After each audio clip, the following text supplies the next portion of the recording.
Data आपको कोई YouTube channel आपको बताएगा नहीं। अमेरिका के ऊपर में हर महीने हर साल 1.2 ट्रिलियन डॉलर वो इंटरेस्ट पेमेंट में कर रहा है। डेट पेमेंट, जो डेट लिया है उनका डेट 35 ट्रिलियन डॉलर, जबकि अमेरिका की इकोनॉमी है 29 ट्रिलियन डॉलर की। 35 ट्रिलियन डॉलर के ऊपर में जो इंटरेस्ट पेमेंट कर रहा है अमेरिका हर साल, वो 1 ट्रिलियन डॉलर के ऊपर है। आप सोचिए। तो ये तो उनका जो डिफेंस बजट है अमेरिका का, वो है 800 बिलियन डॉलर का। अमेरिका का डिफेंस बजट अकेला जो है वो पूरे वर्ल्ड के डिफेंस बजट का 40% है। पूरा वर्ल्ड जो है 2 ट्रिलियन डॉलर जो है हर साल खर्चा करता है अपने बॉर्डर्स की सुरक्षा में। तो अगर हम ये पकड़ें कि 80 रुपए का $1 है, तो लगभग 1 trillion dollar comes to 80 lakh crore, और 2 ट्रिलियन डॉलर 160 लाख करोड़ का पूरे विश्व का डिफेंस बजट है। इसमें से अमेरिका ही अकेले 65 से 70 लाख करोड़ के आसपास में खर्चा करता है अपने डिफेंस में।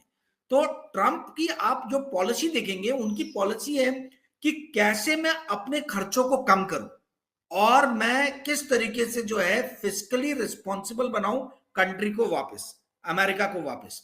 इसीलिए उन्होंने गवर्नमेंट का साइज कम करने के लिए, आपने देखा होगा विवेक रामास्वामी और एलॉन मस्क के अंडर में गवर्नमेंट ऑफ एफिशिएंसी करके एक उन्होंने अलग ही मंत्रालय बनाया, जिसका काम ही है कि छटनी करो आप पूरे के पूरे जो भी फालतू में सरकारी नौकरी पे लोग हैं, इनको बाहर निकालो। तो ट्रंप का जो दृष्टिकोण है वो ये है कि मैं अमेरिका को ग्रेट कैसे बनाऊं, और जो उनके ऊपर में इतना ज्यादा डेट है, उस डेट के पेमेंट के लिए पैसे कहां से लाऊं।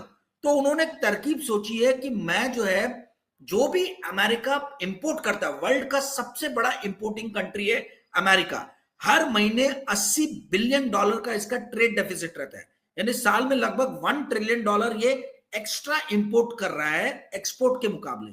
आप सोचिए, गूगल, फेसबुक, बड़ी बड़ी कंपनीज है, एक्सॉन अमेरिका के अंदर में, ठीक है, बोइंग, वो सारी, माइक्रोसॉफ्ट, ये टेस्ला, ये सारी कंपनी होने के बावजूद भी अमेरिका 1 ट्रिलियन डॉलर जो है वो एक्स्ट्रा इंपोर्ट करता है बनिस्पत एक्सपोर्ट के।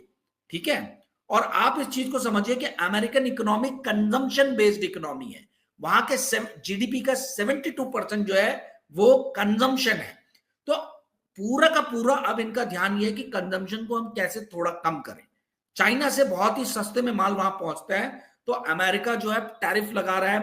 कनाडा और मेक्सिको, जहां पे चाइनीज ने अपने जो है फ्रंट डोर खोले थे, यानी वो क्या कहा जाए, फ्रंटमैन की तरह वहां पे कुछ लोग थे जो चाइना का ही मटेरियल बेच रहे थे। ये सारी चीजें ट्रंप को पता चली तो उन्होंने बोला वो दरवाजा भी मैं खुला नहीं रहने दूंगा। नाफ्टा ट्रीटमेंट होने के बावजूद भी, इनके बीच में एग्रीमेंट होने के बावजूद भी, वो मेक्सिको और कनाडा पे बोल रहे हैं कि 1 फरवरी से 25% का टैरिफ लगाएंगे। चाइना पे हो सकता है 50 से 60% का टैरिफ लगे। ठीक है, इंडिया फिर कैसे बचेगा जब सभी लोगों पे वो टैरिफ लगा रहे हैं? तो इंडिया को कैसे छोड़ देंगे?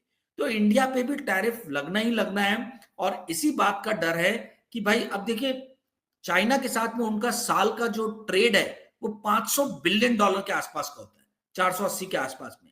चाइना 3rd नंबर पे है, सबसे बड़ा उसका ट्रेडिंग पार्टनर मेक्सिको है, फिर कनाडा है, फिर चाइना है। ठीक है, तो ये तीनों पे जब टैरिफ लग रहा है तो इंडिया तो मतलब टॉप 10 में भी शायद कहीं नहीं आता। यूरोपियन यूनियन की कंट्रीज आती हैं, जर्मनी, जापान, ये सब आते हैं, फ्रांस, अलग अलग कंट्रीज आते हैं। ठीक है, तो जब इन सब पे वो टैरिफ लगाने की बात करें तो इंडिया भी उस दायरे में आएगा।